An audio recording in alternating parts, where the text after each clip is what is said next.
Hi guys, welcome back to my channel. तो जैसा कि आप लोग जानते हैं कि हमारी नॉवल नरेशन सीरीज़ चल रही है of a thousand splendid suns by Khaled Hosseini. Last time हमने किया था चैप्टर नंबर 16। इस बार हम करने जा रहे हैं चैप्टर नंबर 17। तो चलिए स्टार्ट करते हैं। एक खिलौना, बंदूक और लैला का डर। कहानी अब दोबारा लैला की ज़िंदगी में लौट आती है, लेकिन इस बार जो कुछ होने वाला है वो सिर्फ बच्चों की कोई शरारत नहीं है, बल्कि ये उस माहौल की एक और तस्वीर है जहाँ एक छोटी सी लड़की को बार बार अपने आसपास के लोगों से बचना पड़ रहा है। लैला के सामने अब खादिम खड़ा था। खादिम लगभग 11 साल का था, यानी तारिक की ही उम्र का। वो कद काठी में भारी और लम्हा था, और उसके चेहरे पर एक तेज सा उभार हुआ जबड़ा था। उसके हाथ में एक लाल रंग की टॉय गन थी, जिसका ट्रिगर गार्ड चमकदार हरा था। लेकिन असल डर उस बंदूक से कम और उस खादिम की नीयत से ज़्यादा था। खादिम पहले से ही लैला को स्कूल में परेशान करता आया था। जब तारिक आसपास नहीं होता तो वो लैला के पीछे पीछे घूमता, उसके आसपास मंडराता और अजीब सी आवाज़ें निकालता। एक बार तो उसने लैला के कंधे पर हाथ रख कर कहा था, तुम बहुत प्रेटी हो, येलो हेयर, मैं तुमसे शादी करना चाहता हूँ। लैला को उसकी ये बातें बिल्कुल पसंद नहीं थीं, और अब वही खादिम उसके सामने गन लेकर खड़ा था। वो लैला को डराते हुए भी ऐसे बात कर रहा था जैसे उसे तसल्ली दे रहा हो। डोंट वरी, ये तुम्हारे बालों को नहीं लगेगी। लेकिन लैला जानती थी कि खादिम का मकसद उसे सिर्फ डराना और जलील करना था। लैला ने उसे वार्निंग दी, ऐसा मत करना, मैं तुम्हें वार्निंग दे रही हूँ। लेकिन खादिम रुकने वाला नहीं था। उसने तारिक का नाम लेकर उसका मजाक बनाना शुरू कर दिया। वो तारिक की मजबूरी का मजाक उड़ा रहा था, जैसे लैला को उससे बचाने के लिए तारिक की ज़रूरत पड़ती हो। और ये बात लैला को और गुस्सा दिलाती है, क्योंकि तारिक उसके लिए सिर्फ एक लड़का नहीं था, वो उसका सबसे करीबी दोस्त था, उसका साथी था। और खादिम उसी रिश्ते को लेकर उसे चिढ़ाने की कोशिश कर रहा था। लैला धीरे धीरे पीछे हटने लगी, लेकिन तभी खादिम ने टॉय गन का ट्रिगर दबाना शुरू कर दिया, और छोटी छोटी धारों में गर्म पानी लैला के ऊपर पड़ने लगा। पहले उसके बालों पर, फिर उसकी हथेली पर। लैला पीछे हटती रही, लेकिन यहाँ एक बात समझना ज़रूरी है। बाहर से देखे तो ये बस बच्चों की एक शरारत लग सकती है, लेकिन लैला के लिए ये उससे कहीं ज़्यादा थी, क्योंकि वो पहले से ही ऐसी दुनिया में बड़ी हो रही थी जहाँ एक लड़की को अपनी इज्जत, अपनी मर्जी और अपनी हिफाजत के लिए बार बार लड़ना पड़ता था। घर में उसके पेरेंट्स की लड़ाइयाँ थीं, काबुल में जंग का माहौल, और स्कूल में भी उसे ऐसे लड़कों का सामना करना पड़ रहा था जो कि उसकी बाउंड्रीज़ की कोई परवाह नहीं करते थे। और मेरे लिए सीन की सबसे तकलीफ दह बात यही है, खादिम के हाथ में असली बंदूक नहीं थी, लेकिन लैला का डर बिल्कुल असली था। जिस उम्र में लैला को स्कूल, दोस्तों और बचपन की छोटी छोटी खुशियों में खोए रहना चाहिए था, उस उम्र में वो सीख रही थी कि किससे बचना है, कब पीछे हटना है और कब अपनी आवाज़ उठानी है। और शायद यही खालिद हुसैनी एक गहरी बात समझाते हैं। जंग सिर्फ बॉम्ब्स और गोलियों से नहीं, सोसाइटी को नहीं तोड़ती। कभी कभी जंग का असर बच्चों के रवैये में भी नज़र आता है। हिंसा, गुस्सा, दूसरों पर ताकत दिखाना और किसी को डराकर खुश होना, धीरे धीरे ये सब नॉर्मलाइज होने लगता है। और लैला, वो अभी सिर्फ एक छोटी बच्ची थी, लेकिन उसकी दुनिया उसे बहुत जल्दी बड़ा होने पर मजबूर कर रही थी। एक खिलौना बंदूक, गर्म पानी की कुछ धारें, और एक छोटी सी लड़की जो धीरे धीरे समझ रही है कि उसके आसपास की दुनिया उतनी मासूम नहीं है जितनी उसकी उम्र होनी चाहिए थी। और यहीं से लैला की कहानी एक और मुश्किल मोड़ लेने वाली है। खादिम ने जब लैला के बालों और हाथ पर गर्म पानी फेंका, तो लैला ने अपना चेहरा बचाने के लिए हाथ उठा लिया, और तभी बाकी लड़के भी अपनी छुपने की जगह से बाहर आ गए। वो सब हंस रहे थे, चीख रहे थे और लैला का मजाक उड़ा रहे थे। लैला ने जो गाली कभी गली मोहल्ले में सुनी थी, वो गुस्से में उसके होठों तक आ गई। उसे खुद भी उस गाली का पूरा मतलब समझ नहीं आता था, लेकिन उस वक्त उसके अंदर इतना गुस्सा था कि उसने वो कह दी। खादिम भी चुप नहीं रहा। उसने लैला के घर वालों को लेकर एक और नीचा मजाक किया। और फिर उसके हाथों को लेकर उसे जलील करने लगा। बाकी लड़कों ने भी उसी बात को मिलकर दोबारा शुरू कर दिया। अपने हाथ सूंघो, अपने हाथ सूंघो। लैला ने मजबूरी में अपने हाथ सूंघे, लेकिन उसे पहले ही वो समझ गई थी कि खादिम का इशारा किस तरफ था। उसके बालों में जो गंदगी और बदबू थी उसका मजाक बनाया जा रहा था। लैला से एक तेज दर्द भरी आवाज़ निकली और लड़के और ज़ोर से हंसने लगे। बस लैला और बर्दाश्त नहीं कर सकी। वो पलटी और रोते हुए चीखती हुई सीधा घर की तरफ भाग गई।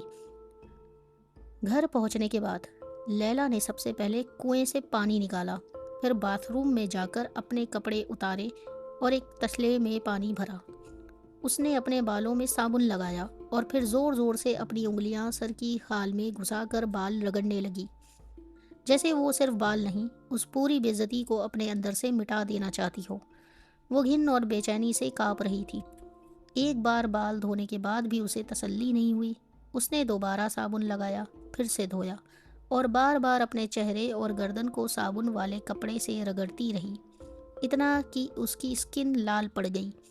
कुछ लम्हों में उसे इतनी घिन महसूस हुई कि उसे लगा शायद वो उल्टी कर देगी।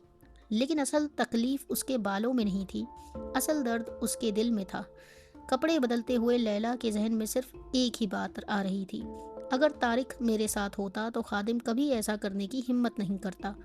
तारिक उसके लिए हमेशा एक हिफाजत जैसा था। उसके सामने लैला खुद को महफूज महसूस करती थी। फिर उसके जहन में एक और ख्याल आया, अगर मैं मम्मी आज स्कूल से उसे लेने आ जाती तो भी शायद ये सब नहीं होता। और यहीं से लैला का गुस्सा सिर्फ खादिम पर नहीं रहा, अब उस गुस्से का एक हिस्सा मम्मी की तरफ भी बढ़ने लगा। लैला सोचने लगी, मम्मी ने उसे पैदा ही क्यों किया था? अगर मम्मी का सारा प्यार पहले ही अहमद और नूर के लिए था तो लैला के लिए उनकी ज़िंदगी में जगह क्यों थी? ये सोचकर एक बच्ची के लिए बहुत भारी थी। लैला को लगने लगा था कि शायद लोगों को तब तक नए बच्चे पैदा नहीं करने चाहिए जब तक उनके पास अपने पहले बच्चों के लिए प्यार बाकी हो। उसके लिए सब कुछ नाइंसाफ़ी था। उसने कुछ गलत नहीं किया था, फिर भी उसने ही सब कुछ सहना पड़ रहा था। खादिम की बदतमीज़ी, मम्मी की गैर मौजूदगी, तारिक की कमी और घर के अंदर चलती हुई वो तन्हाई, सब एक साथ उसके दिल पर टूट पड़े। और फिर लैला के अंदर गुस्से का एक तूफान उठ खड़ा हुआ। ये सिर्फ स्कूल के कुछ लड़कों की बदतमीजी नहीं थी, ये वो पल था जब लैला को महसूस हुआ कि जिस दुनिया में वो रह रही है उसमें मासूम बचपन भी हमेशा महफूज नहीं है। और सबसे दुख की बात, लैला को अपनी माँ से मोहब्बत चाहिए थी, लेकिन उस वक्त उसके दिल में सिर्फ एक सवाल था, अगर मम्मी मुझे चाहती हैं तो फिर वो मेरे लिए होती क्यों नहीं? इसी सवाल के साथ लैला का गुस्सा और गहरा होता चला जाता है और कहानी हमें उसके बचपन के एक और मुश्किल मोड़ की तरफ ले जाती है। मम्मी के अच्छे दिन और लैला की छोटी सी दुनिया। लैला उस दिन की तकलीफ के बाद अपने कमरे में जाकर बेड पर गिर पड़ी थी। जब सबसे बुरा वक्त गुजरता है तो वो उठती है और मम्मी के कमरे के दरवाजे तक जाती है। ये दरवाज़ा लैला के लिए सिर्फ एक कमरे का दरवाज़ा नहीं था। जब वो छोटी थी तो वो उसी दरवाजे के बाहर घंटों बैठा करती थी। दरवाजे पर हल्की सी दस्तक देती और फिर धीरे धीरे मम्मी का नाम लेती, मम्मी मम्मी मम्मी, जैसे वो किसी जादू के मंत्र की तरह मम्मी को बाहर बुला रही हो। लेकिन आज भी मम्मी दरवाज़ा नहीं खोलती। लैला खुद दरवाजे का हैंडल घुमाती है और अंदर चली जाती है। लेकिन मम्मी हमेशा ऐसी नहीं थी। कभी कभी मम्मी के अच्छे दिन भी आते थे, ऐसे दिन जब वो सुबह बेड से एकदम जिंदा दिल और खुश होकर उठती थी।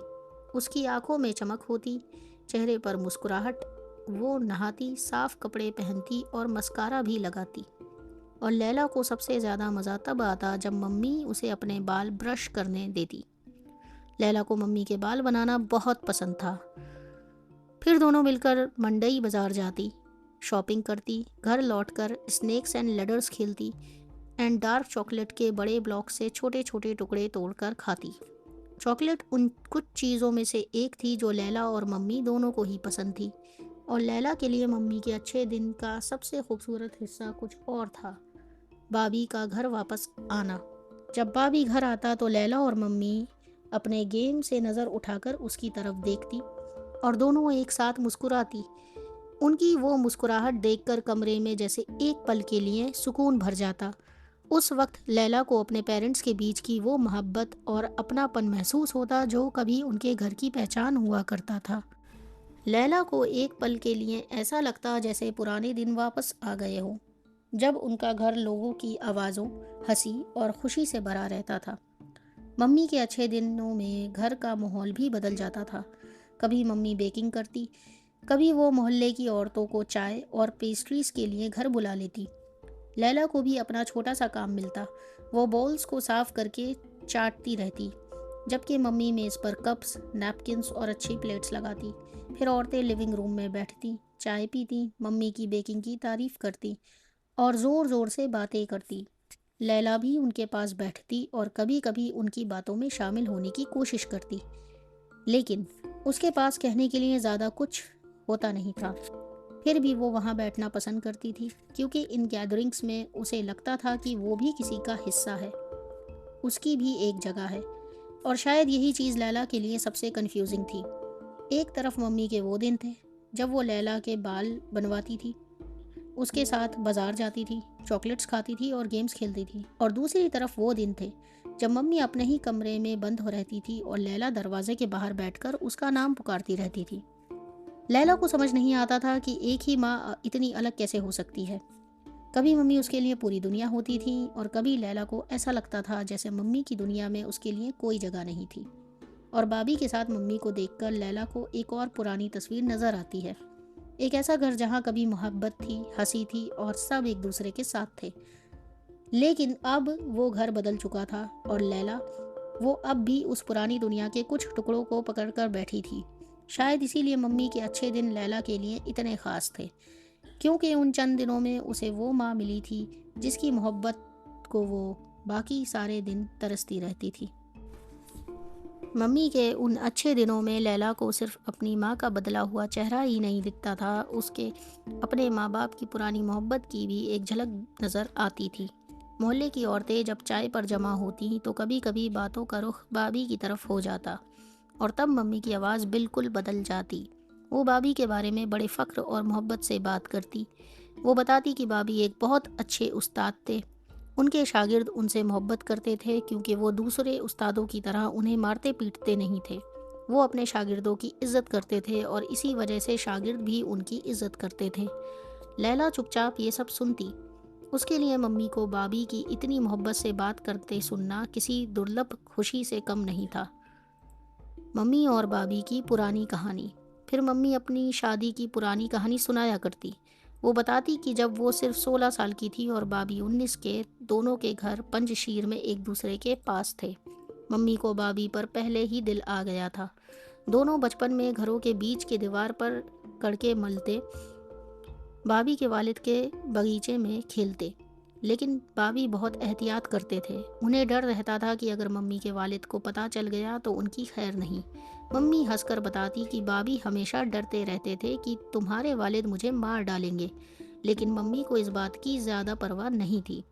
ایک دن اس نے خود بابی سے پوچھ لیا، آخر ہوگا کیا؟ تم میرے ہاتھ مانگو گے اور مجھے ہی تمہارے گھر رشتہ لے کر آنا پڑے گا۔ اور بابی کا چہرہ دیکھنے لائق تھا۔ ممی یہ قصہ سناتے ہوئے خود ہنس پڑتی اور باقی عورتیں بھی ہنسنے لگتی۔ لیلا بھی مسکراتی، لیکن اس مسکراہٹ کے پیچھے ایک عجیب سی کسک تھی۔ لیلا کے لیے یہ صرف ایک کہانی نہیں تھی۔ لیلا سوچتی، کاش میں ان دنوں میں ہوتی، کاش وہ اپنے ماں باپ کو اس وقت دیکھ پاتی جب دونوں ایک دوسرے کے قریب تھے، کاش اس نے وہ گھر دیکھا ہوتا جہاں بابی اور ممی الگ الگ کمروں میں نہیں سوتے تھے، جہاں ممی بابی کا نام محبت سے لیتی تھی، جہاں دونوں کے بیچ اب جیسی دوری نہیں تھی۔ لیلا کو محسوس ہوتا کہ اس کی زندگی کا ایک حصہ اس کی آنکھوں کے سامنے گزرے بنا ہی ختم ہو گیا، اور پھر باتیں شادی تک پہنچ جاتی۔ ممی کی پرانی محبت کی کہانی سنتے سنتے عورتوں کی باتیں اکثر رشتوں اور شادیوں تک پہنچ جاتی۔ ان کا خیال تھا کہ جب افغانستان سے جنگ ختم ہوگی اور لڑکے گھر لوٹیں گے تو ان کے لیے رشتوں کی تلاش شروع ہوگی۔ پھر محلہ کی لڑکیوں کا ذکر ہوتا، کون کس لڑکے کے لیے مناسب ہے، کون کس کے ساتھ اچھی لگے گی، اور دھیرے دھیرے بات ممی کے بیٹوں احمد اور نور تک پہنچ جاتی۔ لیلا ہر بار چپ ہو جاتی۔ اسے ایسا لگتا جیسے وہ عورتیں کسی ایسی فلم کی بات کر رہی ہیں जिसे सबने देखा है, बस लैला ही उससे देख नहीं पाई। वो उनकी बातों में खुद को शामिल नहीं कर पाती, क्योंकि उसके लिए अहमद और नूर सिर्फ मम्मी के बेटे नहीं थे, वो उसके भाई थे, जिनके साथ उसका रिश्ता यादों से ज़्यादा इंतज़ार और जुदाई से भरा था। और जब औरतें उनके मुस्तकबिल की बातें करती, लैला के दिल में एक और खालीपन पैदा होता। उसे लगता, सबके पास किसी न किसी की कहानी है, फिर मेरी कहानी में मेरे अपने लोग इतने दूर क्यों हैं? और शायद इसी वजह से लैला मम्मी के अच्छे दिनों को इतनी शिद्दत से याद करती थी, क्योंकि उन चंद लम्हों में मम्मी सिर्फ एक माँ नहीं होती थी, वो लैला की अपनी मम्मी होती थी। मोहल्ले की औरतों की बातें चलती रहती हैं। किसी लड़की का जिक्र होता है, किसी के हुस्न का मजाक बनाया जाता है, और फिर किसी बात मम्मी के बेटों अहमद और नूर के रिश्तों तक पहुंच जाती है। मम्मी अपने बेटों के लिए लड़कियां सोचती हैं, उनके बारे में अपनी राय देती है, लेकिन लैला का ध्यान इन बातों में ज़्यादा देर टिकता नहीं। उसका जहन फिर तारिक की तरफ चला जाता है। तारिक, जिसने उसकी ज़िंदगी में दोस्ती, शरारत और एक अजीब सी खुशी भर रखी थी। लैला जितना भी अपने आप को दूसरी बातों में उलझाने की कोशिश करे, उसका ख्याल आखिरकार तारिक तक पहुंच ही जाता है। मम्मी का कमरा।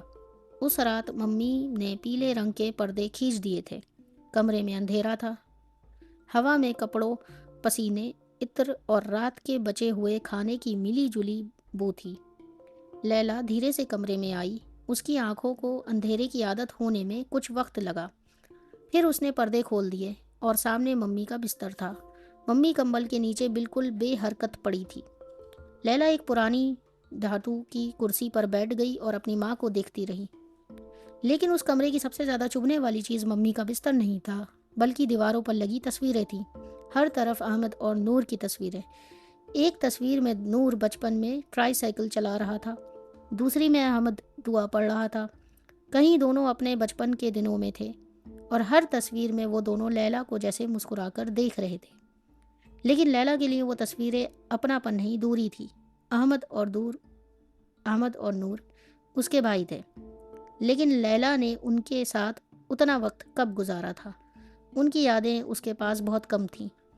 दीवार पर लगी तस्वीरों में वो दोनों जिंदा, खुश और अपनेपन से भरे नजर आते थे, लेकिन लैला के लिए वो तस्वीरों के लोग थे। ऐसे लोग जिन्हें वो अपना कह सकती थी, मगर जिन्हें वो असल में जानती बहुत कम थी, और यही बात उसके दिल को चुभ जाती थी। मम्मी का पूरा कमरा उन दोनों की यादों से भरा था। हर तरफ उनके बचपन की निशानियाँ, उनकी तस्वीरें, उनकी कहानियाँ, उनकी यादें, और लैला, वो उन सब के बीच बैठी एक ऐसी बेटी थी जिसके पास अपनी माँ के साथ गुजारे हुए खुशियों के पल बहुत कम थे। उसने अपनी माँ को कभी कभी खुश देखा था, कभी मम्मी उसके बाल बनाती थी, कभी दोनों बाजार जाती थी, कभी चॉकलेट खाती थी। लेकिन मम्मी की ज़िंदगी का सबसे गहरा हिस्सा अब भी अहमद और नूर के नाम था। लैला को समझ आता था कि मम्मी ने अपने दोनों बेटों को खोया नहीं था, लेकिन उनकी जुदाई ने उसकी मम्मी को अंदर से तोड़ दिया था। और लैला के दिल में एक और सवाल उठता था, अगर तारिक यहाँ होता तो क्या मुझे इतना अकेला महसूस होता? फिर उसका जहन वहीं जाकर रुक जाता, तारिक पर। जितना लैला अपनी ज़िंदगी से भागने की कोशिश करती, उतना ही उसका दिल उसी एक इंसान की तरफ खिंचता चला जाता। और शायद लैला खुद अभी अभी तक समझ नहीं पाई थी कि तारिक उसके लिए सिर्फ एक दोस्त रह गया था या उससे कहीं और ज़्यादा। मम्मी के कमरे की दीवारों पर लगी तस्वीरों को देखते हुए लैला की नज़र बेड के नीचे पड़े एक पुराने जूतों के डिब्बे पे नज़र जाती है। यह अहमद का डिब्बा था। मम्मी कभी कभी इसमें रखे पुराने मुरझाए हुए अखबारों के टुकड़े और पर्चे लैला को दिखाया करती थी। इनमें अहमद ने उन मुजाहिदीन और मुकावमात के गिरोहों से जुड़ी खबरें संभाल कर रखी थी जो पाकिस्तान में अपनी मरकज़ों से काम कर रहे थे। लैला को एक तस्वीर याद आती है। तस्वीर में एक आदमी सफ़ेद कोट पहने हुए था और वो एक लंगड़े छोटे बच्चे को लॉलीपॉप दे रहा था। लेकिन तस्वीर के पीछे की कहानी बिल्कुल मासूम नहीं थी। उसमें बताया गया था कि जंग के दौरान बच्चे भी कितने बड़े खतरे में थे। ज़मीन में छुपाए गए धमाकों से लेकर रंग बिरंगे खिलौनों में छुपाए गए बारूद तक। एक बच्चा अगर अनजाने में कोई ऐसी चीज़ उठा लेता तो पल भर में उसके हाथ या उंगलियां जख्मी हो सकती थीं, और उसके बाद उसके बाप के लिए जंग में जाना भी मुमकिन नहीं था। उसे अपने बच्चे के पास घर पर रहना पड़ता। अहमद के डिब्बे में एक और खबर थी। एक जवान मुजाहिद ने बताया था कि उनके गांव में ऐसी जहरीली गैस छोड़ी गई थी जिसने लोगों की जिल्द जला दी और उनकी आंखों की रोशनी तक छीन ली। उसने अपनी माँ और बहन को देखा था। वो दोनों खून खांसते हुए नदी की तरफ भाग रही थी। लैला इन सब चीज़ों को देखकर सिर्फ एक बात महसूस करती है, जंग सिर्फ मैदान जंग में नहीं होती, उसका असर घरों तक पहुंचता है, बच्चों तक पहुंचता है, माँओं तक पहुंचता है, और उन लोगों तक भी जो खुद बंदूक नहीं उठाते। मम्मी। लैला की नज़र फिर बेड पर लेटी मम्मी पर पड़ती है। वो धीरे से पुकारती है, मम्मी। कंबल के नीचे पड़ा हुआ जिस्म हल्का सा हिलता है। एक दबी हुई करहा निकलती है। लैला फिर कहती है, उठो मम्मी, 3 बज गए हैं। इस बार कंबल ज्यादा हिलता है। एक हाथ बाहर निकलता है, जैसे कोई गहरी नींद से समंदर के अंदर से ऊपर आ रहा हो। फिर धीरे धीरे कंबल सरकता है। पहले मम्मी के बिखरे हुए बाल नजर आते हैं, फिर उनका थका हुआ चेहरा। आंखें रोशनी से बचने के लिए सिकुड़ जाती हैं। वो मुश्किल से बिस्तर पर बैठती है। उनका हाथ हेडबोर्ड को पकड़ लेता है। चेहरे पर थकान और बेचैनी साफ नजर आती है। फिर मम्मी लैला की तरफ देखती हैं और धीमी आवाज में पूछती है, स्कूल कैसा था? और लैला समझ जाती है, अब वही रोज का सिलसिला फिर शुरू होगा। वही सवाल, वही छोटे छोटे जवाब, वही खामोशी, और एक माँ बेटी के बीच वो दूरी जिसे लैला चाह कर भी पार नहीं कर पाती। लेकिन फिर भी लैला हर बार मम्मी के पास लौट कर आती है, क्योंकि चाहे मम्मी उसे कितना भी दूर कर दें, लैला के लिए वो फिर भी उसकी माँ है। मम्मी और लैला के बीच बातचीत बिल्कुल रस्मी सी रह गई थी। मम्मी ने पूछा, स्कूल कैसा था? लैला ने कहा, ठीक था। स्कूल में कुछ सीखा? वही सब। कुछ खाया? हाँ। बस बात खत्म। मम्मी ने फिर अपना सर खिड़की की तरफ कर लिया। उनकी आंखें बोझल थी और चेहरे का एक हिस्सा सुर्ख था। उन्होंने धीरे से कहा, मेरे सर में दर्द है। लैला ने पूछा, क्या मैं एस्पिरिन ले आऊं? मम्मी ने अपनी कनपटियां दबाते हुए कहा, शायद बाद में। तुम्हारे अब्बा घर आए? अभी सिर्फ 3 बजे हैं। मम्मी को याद आया कि वो अभी कुछ देर पहले एक ख्वाब देख रही थी। उन्होंने कहा, अजीब बात है, ख्वाब देखा था लेकिन अब याद नहीं रहा। लैला ने समझाया, ऐसा सबके साथ होता है मम्मी। लेकिन फिर लैला को अपनी बात याद आई। उसने कहा कि जब मम्मी सो रही थी तब स्कूल में एक लड़के ने पानी की बंदूक से उसके बालों पर पेशाब कर दिया था। मम्मी एकदम परेशान हो गई। क्या? किसने किया? मुझे माफ़ करना बेचारी, तुम। मम्मी ने कहा कि वो सुबह उस लड़के से बात करेंगी, या फिर उसकी माँ से बात करना ज़्यादा बेहतर होगा। लेकिन लैला ने जानबूझकर उसका नाम नहीं बताया। मम्मी ने महसूस कर लिया कि लैला गुस्से में है। तुम मुझसे नाराज़ हो? लैला के दिल में जो बात थी वो आखिर ज़ुबान पर आ गई। आपको मुझे स्कूल से लेने आना था, यही असल दर्द था। लड़के ने जो किया वो सिर्फ एक जिल्लत थी, लेकिन लैला के लिए उससे भी ज़्यादा तकलीफ दे बात ये थी कि मम्मी वहाँ नहीं थी। उसे लग रहा था कि अगर मम्मी उसके साथ होती तो शायद कोई उसके साथ ऐसा करने की हिम्मत नहीं करता। और लैला के दिल में एक बार फिर वही सवाल उठता है, क्या मैं मम्मी के लिए कभी उतनी ज़रूरी हो पाऊंगी जितने अहमद और नूर थे? ये सवाल उसकी छोटी सी उम्र के लिए बहुत बड़ा था, लेकिन लैला अब इसे महसूस करना सीख चुकी थी। मम्मी ने धीमी आवाज़ में कहा, मैं थी। लैला समझ नहीं पाई कि मम्मी असल में क्या कहना चाहती है। फिर मम्मी ने अचानक तारिक के बारे में पूछा, तुम्हारा दोस्त तारिक, उसका क्या हुआ? लैला ने जवाब दिया, वो 1 हफ्ते से गया हुआ है। मम्मी ने बस एक गहरी सांस ली। फिर पूछा, तुमने नहा लिया? हाँ। मम्मी ने खिड़की की तरफ देखते हुए कहा, तो तुम साफ हो, फिर सब ठीक है। लैला उठ खड़ी हुई, मुझे अब होमवर्क करना है। मम्मी ने धीमी आवाज़ में कहा, हाँ ज़रूर, जाने से पहले पर्दे बंद कर देना मेरी जान। लैला जब पर्दे बंद करने लगी, उसकी नज़र बाहर सड़क पर गई। वही नीली मर्सिडीज बेंज धूल उड़ाती हुई दूर न जा रही थी। वही गाड़ी जो कुछ देर पहले मरियम और रशीद के घर के बाहर खड़ी थी। लैला ने उसे आंखों से तब तक देखा जब तक वो मोड़ के पीछे गायब नहीं हो गई। तभी पीछे से मम्मी की आवाज़ आई, मैं कल नहीं भूलूंगी, मैं वादा करती हूँ। लैला ने फौरन कहा, आपने कल भी यही कहा था। मम्मी ने कहा, तुम नहीं जानती लैला। लैला पलट कर बोली, क्या नहीं जानती मैं? मम्मी ने अपना हाथ धीरे से अपने सीने पर रखा, यहाँ। फिर उनका हाथ धीरे से नीचे गिर गया। تم نہیں جانتی کہ یہاں کیا ہے۔ اور یہی بات اس پورے پل کو اور بھی زیادہ اداس بنا دیتی ہے۔ لیلا اپنی ماں کے سامنے کھڑی تھی، لیکن پھر بھی اسے لگ رہا تھا کہ ممی کے دل کے اندر ایک ایسی دنیا ہے جہاں لیلا کی پہنچ نہیں ہے۔ ایک طرف لیلا اپنی زندگی، اسکول اور طارق کی جدائی کے بیچ الجھی ہوئی تھی، اور دوسری طرف ممی اپنے گزرے ہوئے بیٹوں احمد اور نور کی یادوں میں اتنی ڈوبی ہوئی تھی کہ اپنی زندہ بیٹی کو بھی پوری طرح دیکھ نہیں پا رہی تھی۔ یہی ماں بیٹی ایک ہی کمرے میں تھے، لیکن دونوں کے درمیان ایک گہری دوری تھی۔ تو دوستو، یہ ہمارا چیپٹر نمبر 17 کمپلیٹ ہوتا ہے۔ نیکسٹ ویڈیو میں ہم آئیں گے چیپٹر نمبر 18 کے ساتھ۔ آپ ضرور یہ ویڈیو دیکھیے، سنیے اسے، اور ہمارے چینل کو سبسکرائب کیجیے۔ تب تک کے لیے گڈ بائے۔